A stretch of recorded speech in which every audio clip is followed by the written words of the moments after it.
In this lecture, we're going to talk some more about managing your presence and understanding your awareness and utilizing them.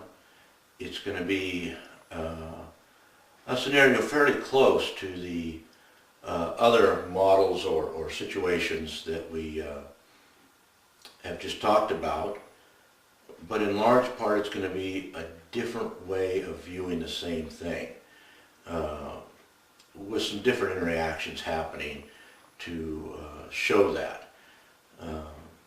And so let's get started, and we'll first do our same little person here. And again, they're going to be moving off this direction across the relatively flat terrain, just so we can model this a little easier. Now, let's say we get up to here and we come across a situation where we have a rabbit that's over here, and the rabbit views the person first.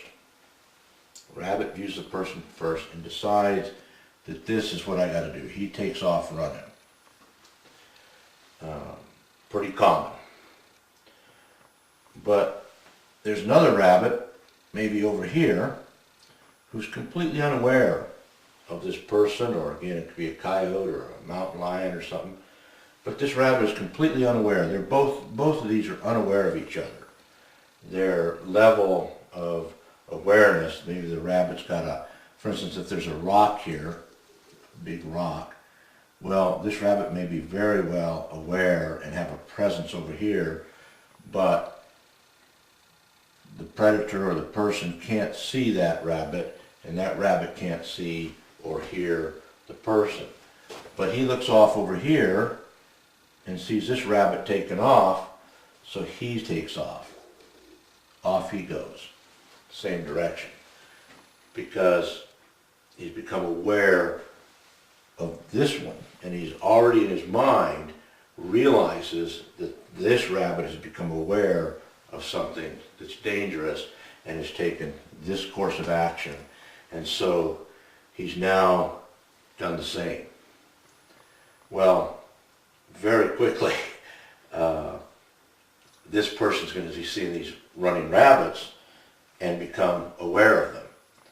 Well, we might have a third rabbit, maybe over here, who decides a different strategy. He decides, instead of becoming obvious by running and losing awareness, because that's what's going to happen. There's kind of a trade-off there. If you're going to run, whether it's you or the rabbit, if you run, your awareness is going to go down and your presence is going to go up.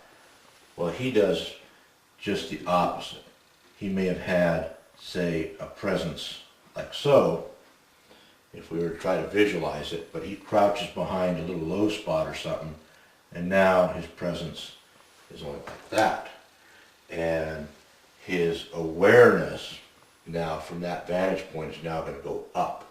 And he might actually look back this way and actually include this person in his awareness, and he stays with that strategy. He stays down. So you can see that you can build on this over and over again. Sometimes it's like a cue ball hitting a set of balls racked on a billiard table, and all these different actions and reactions and bumping intos and whatnot occur as you're moving across the desert.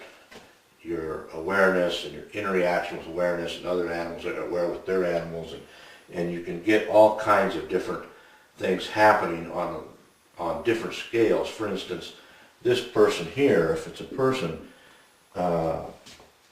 may have some interaction with a mosquito. It's hard to believe, but a mosquito actually has a presence, and he actually has a little bit of a, how would you say, he has a bit of brain, and he can actually manage, to some extent, his awareness and his presence.